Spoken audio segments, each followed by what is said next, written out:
Oh là la gente, comment ça? J'espère que vous allez super bien, en tout cas moi ça va super. Aujourd'hui je vous retrouve pour une nouvelle vidéo pour qu'on discute un peu de théorie, d'analyse, de trucs hyper stylés, vous allez voir ça va être là. Chaque détail compte, c'est une phrase qui a beaucoup marché en 2017 grâce à Willem, qui est une personne qui fait des vidéos sur Facebook, des courts-métrages. Aujourd'hui on va analyser ensemble, ou plutôt répondre à cette question, qui est le véritable meurtrier dans la dernière vidéo qu'il a créée, le procès. I swear that shit is amazing. I swear that drink is amazing. I swear this weed is amazing. I swear that girl is amazing. I swear I'm lit, it's amazing. Alors tout d'abord, si jamais tu n'as pas vu cette vidéo, je t'invite à aller dans la description, j'ai mis le lien pour que tu ailles voir ce court-métrage. Parce que si tu l'as pas vu, laisse tomber, c'est un gros spoiler, tu vas rien comprendre, etc. Vaut mieux que tu vois la vidéo juste avant, donc je l'ai mis dans la description. Si jamais la vidéo te plaît, tu n'oublies pas de lâcher ton pouce bleu et surtout de partager cette vidéo pour qu'un maximum de personnes le voient. Je voudrais savoir ce que les gens pensent des théories, etc. Ça peut être sympa.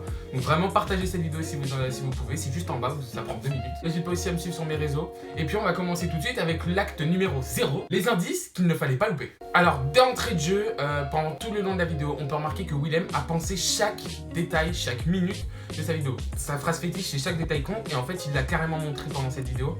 Chaque minute est vraiment pensée. Il y a énormément d'indices qu'il ne fallait pas louper parce que ces indices vont nous permettre de pouvoir faire de théories, de pouvoir comprendre certaines choses au niveau des personnages. Le tout premier indice qu'on avait, c'était l'Instagram. On a deux indices d'un coup. C'est que lorsqu'on voit l'Instagram de Maggie, c'est un Instagram qui existe vraiment. Si on va sur cet Instagram, on peut avoir un autre lien qui nous envoie vers l'Instagram de Mark Everton, le mari de Margaret Everton, qui nous envoie lui-même sur le compte Instagram de Sophie et le compte Instagram de Melissa. Et le compte Instagram de Sophie nous renvoie à son Twitter à Sophie. Et si vous pouvez regarder sur le Twitter de Sophie, regardez que si on prend tous les tweets de Sophie, on peut remarquer que si on prend la première lettre de chaque tweet, on remarque qu'il y a le mot chaque détail qui est formé. Ça, c'était quelque chose qui était vraiment pensé de la part de Willem. Toujours au même endroit, juste au-dessus du compte Instagram, on peut remarquer que Margaret reçoit un message de Melissa qui lui dit on peut se parler. Ça, c'est important parce que ça prouve que Melissa, du coup, avait l'intention, avait un mobile pour pouvoir aller le soir du meurtre chez Maggie. Ça, c'est une information qu'on retient.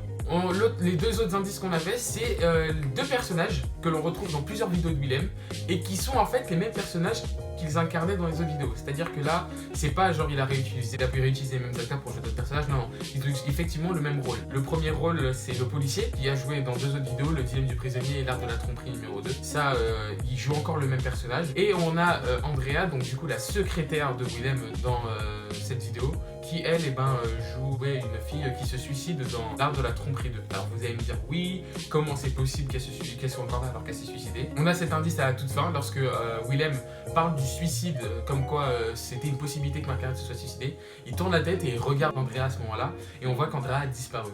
Lorsqu'on voit un moment, il gratte sa main contre la table et on peut remarquer deux choses très intéressantes. Le premier, c'est deux numéros. Ces deux numéros, si vous les appelez, vous tombez sur des boîtes vocales, dont l'une des boîtes vocales annonce, on entend Willem qui dit qu'en fait, c'est pas lui qui aurait écrit l'art de la tromperie, le chapitre 7 de l'art de la tromperie du coup, mais que ce serait l'inspecteur. L'inspecteur qui fait référence à celui qui est dans le dilemme du prisonnier. Ensuite, le deuxième indice qu'on a, c'est le braille. Et si on traduit ce qui est écrit en braille, on peut remarquer que la traduction, c'est chaque détail compte. Voilà, vraiment, comme quoi, il a vraiment lissé pas mal d'indices qui sont vraiment très intéressants. Lors de cette vidéo, il fait deux clins d'œil à deux autres vidéos. Comment sortir de la free zone, on entend la musique qui met tout au long de cette vidéo. Et aussi, on a un clin d'œil avec un passage, le moment où justement Andrea va se suicider de l'art de la tromperie numéro 2 dans cet épisode-là. On remarque également que le policier accusé par Willem comme étant l'amant, mais à aucun moment il ne va acquiescer ce que les dires de Willem.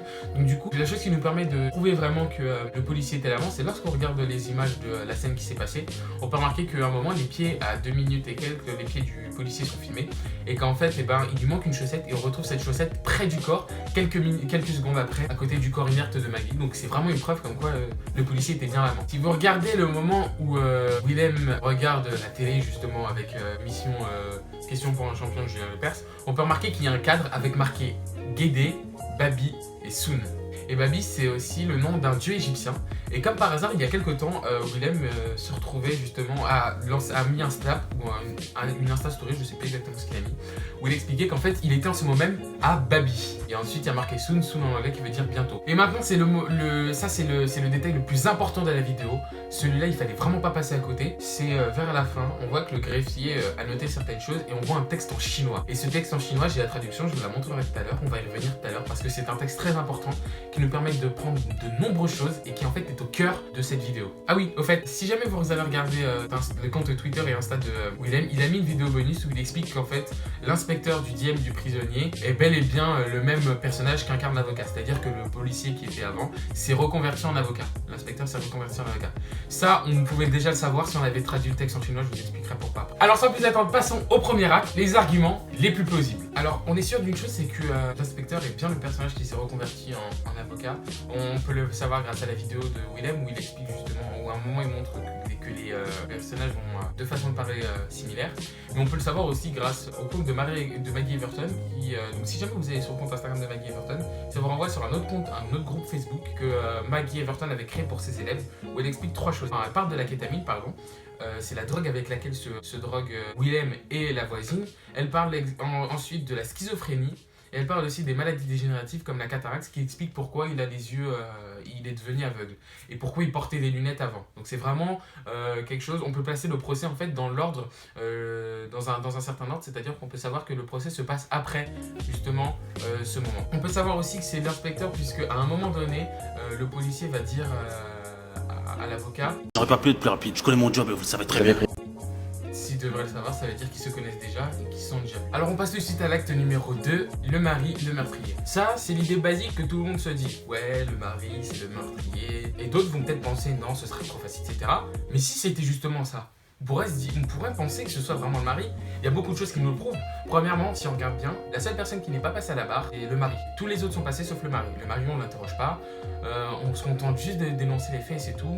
Rien à voir. De plus, Willem ne va accuser personne. Ça, c'est important parce que ça nous permettra pour d'autres théories. Willem n'accuse personne. Dans le sens où il essaye juste de dire peut-être que c'est vous qui avez tué ou alors peut-être que vous avez fait ci, vous avez fait ça. C'est juste des hypothèses. Qu'en fait, il essaye juste de mettre les jurés sur une autre piste. C'est-à-dire qu'il essaye de détourner les regards. Ça, c'est un truc très intéressant parce que ça peut démontrer en fait pourquoi Willem chercherait à protéger, si on veut, son client.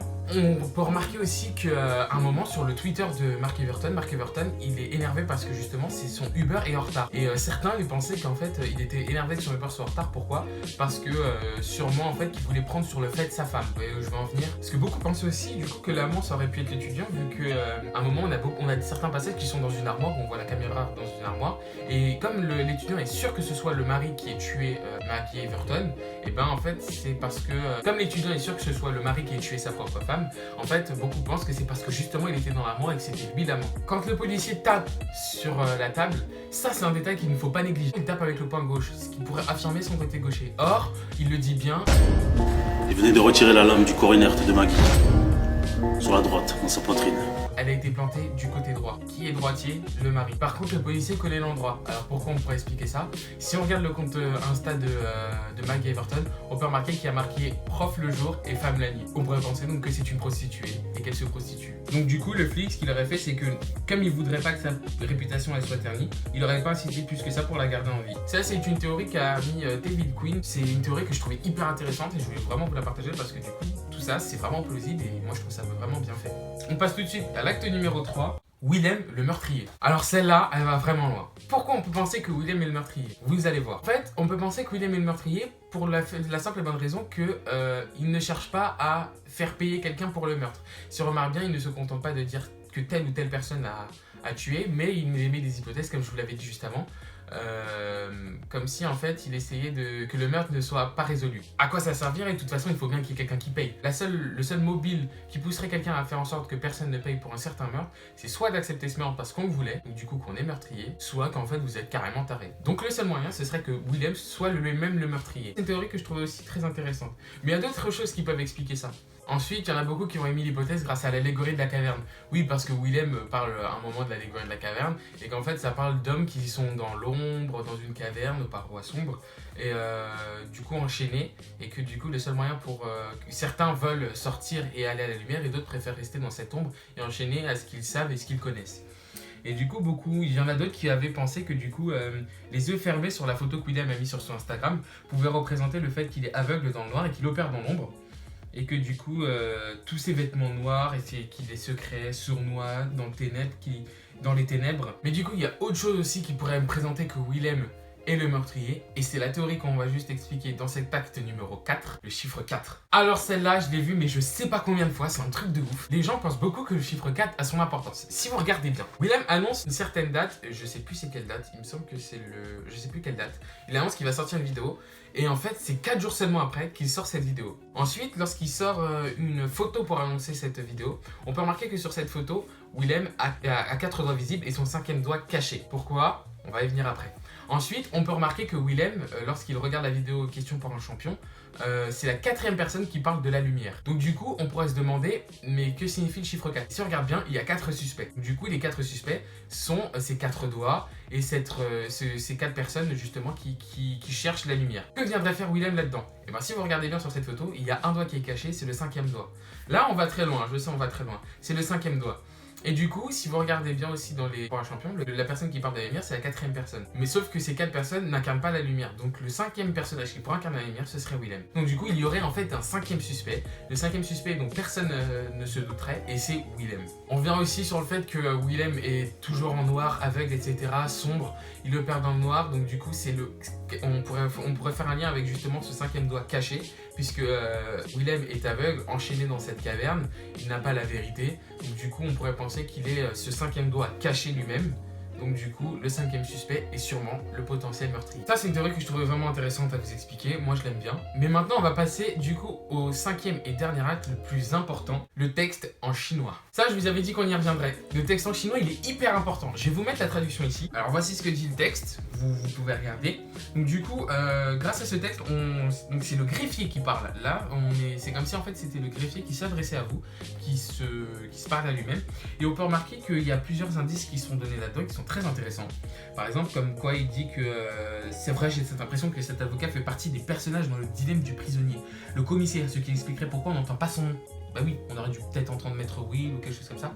Et justement, ça s'est vérifié dans la vidéo bonus de Willem sur son Insta ou sur son Twitter quand il montre justement que l'inspecteur et l'avocat sont la même personne, mais juste que en fait l'avocat maintenant il s'est reconverti en avocat et que du coup il a une maladie dégénérative. Ensuite, il se demande pourquoi connaît-il Andrea, ne serait-ce qu'une histoire liée. Peut-on penser que le commissaire et l'avocat ne sont qu'une seule et même personne? Voilà, il se remue ça. Mais ce qui est intéressant, c'est pourquoi il parle d'Andrea. Bah oui, puisque avant je vous ai dit qu'Andrea est une personne fictive où elle est normalement censée être morte et puis à la fin elle disparaît. Ce serait bizarre. Pourquoi il parlerait d'Andrea si justement elle serait morte? Donc du coup, vous voyez, ça ébranle déjà cette théorie-là comme quoi il est schizophrène ou alors dans ce cas-là que c'est qu'une personne qui l'a imaginé. Vous voyez, c'est un peu bizarre. Comment le greffier pourrait voir ça? Ensuite, il dit, mais dans la Friendon, il ne porte pas de lunettes. Et puis dans le dilemme du prisonnier, il en portait. Et maintenant, il est aveugle. Que s'est-il passé entre-temps? Une coïncidence? Une maladie? Est-il vraiment aveugle? Quelle est sa relation avec Andrea? Ensuite, Andrea est-elle morte ou en vie? Mon Dieu, si elle était morte. Alors où serait Will? En prison? En réalité, tout cela n'est qu'une série, mais il manque une intrigue au milieu. De plus, ce n'est pas dans l'ordre, puisque chaque détail compte, je ne peux que réétudier tout cela. En fait, si on regarde bien ce texte, il ébranle toutes les théories. C'est pour ça que je vous disais qu'il est au cœur du sujet, parce que c'est un texte, si jamais vous essayez une théorie, regardez ce que dit le texte et regardez bien si le texte n'ébranle pas votre théorie, parce que ce texte a une importance capitale. Il vous démontre qu'en fait, la plupart des théories que vous pouvez faire, elles n'existent pas. Par exemple, celle que je vous ai montré avant, si on étudie ce texte, on aurait du mal à y croire. De plus, à la fin, on peut remarquer que du coup, Willem nous annonce quelque chose, une vidéo qui devrait sortir prochainement et qui mettrait tout en lien. Ça confirme déjà aussi ce que disait un autre youtubeur, Yas, quand il disait que les vidéos n'étaient pas dans l'ordre chronologique. En effet, on peut regarder que ce n'est pas dans l'ordre et que du coup, on doit réétudier tout cela, mais qu'une vidéo nous manque, une vidéo qui ferait le lien entre tout. Et c'est une vidéo qui devrait sortir, qui y aurait Baby dedans, du coup. Ce serait hyper intéressant qu'il y ait un lien entre tout ça, voilà. Donc du coup, c'est un texte hyper important. Si la vidéo t'a plu, n'hésite pas à la partager, comme je te l'ai déjà dit, ça me ferait super plaisir que Willem la voie, que des gens la voient, que vous puissiez en parler. Franchement, c'est hyper intéressant de pouvoir faire des théories là-dessus, de se poser des questions. Willem, il a vraiment fait un travail énorme dessus. Donc j'espère que ça vous a plu. Si ça vous a plu, n'hésitez pas à vous abonner, à partager la vidéo. C'est juste en bas, là, vous avez un bouton pour partager sur Facebook, sur tout ce que vous voulez. Et moi, je vous dis à très vite pour une prochaine vidéo. Salut!